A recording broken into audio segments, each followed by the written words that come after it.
Trump, entre mandat limité et ego illimité. Donald Trump a été élu pour gouverner les États-Unis, non pour s'ériger en arbitre planétaire ou en empereur autoproclamé des équilibres mondiaux. Cette distinction, fondamentale dans l'histoire constitutionnelle américaine, semble pourtant s'être effacée sous sa présidence, au profit d'une posture hégémonique où chaque décision extérieure est prise comme s'il détenait un mandat universel. Or, la diplomatie ne se décrète pas depuis un bureau ovale transformé en salle de contrôle global.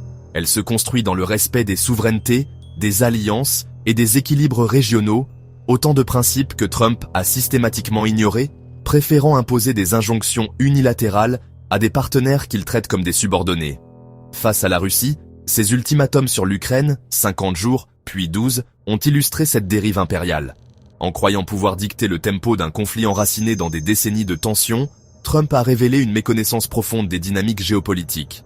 Medvedev, en retour, n'a pas seulement rejeté ces délais absurdes, il a souligné l'arrogance d'un président qui confond leadership avec domination. Ce n'est pas la première fois que Trump agit comme si le monde devait se plier à ses injonctions.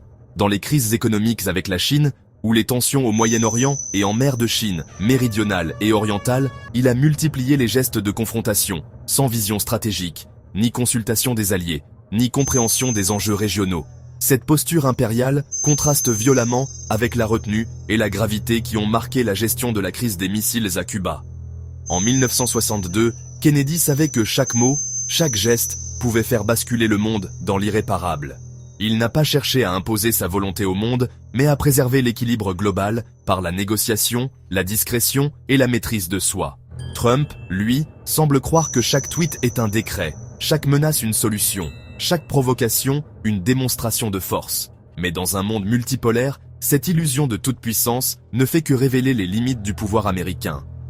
Les États-Unis, sous Trump, ont cessé d'être une puissance stabilisatrice, qu'ils ont toujours prétendu être sans succès, avec leur longue liste d'interventions militaires déstabilisatrices en Afrique, Asie, en Europe, en Amérique latine et dans les Caraïbes, pour devenir une source d'imprévisibilité et de déstabilisation.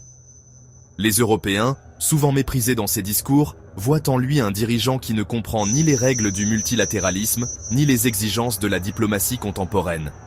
Les pays asiatiques, africains, latino-américains et caribéens, eux, s'émancipent de l'influence américaine, lassés par une politique étrangère qui confond leadership avec injonction.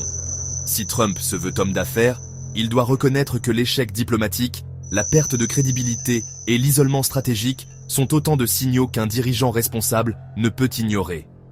Gouverner les États-Unis ne signifie pas régenter le monde. Et lorsqu'un président outrepasse son mandat, confondant puissance nationale et autorité impériale, il devient un facteur de désordre plutôt qu'un garant de stabilité.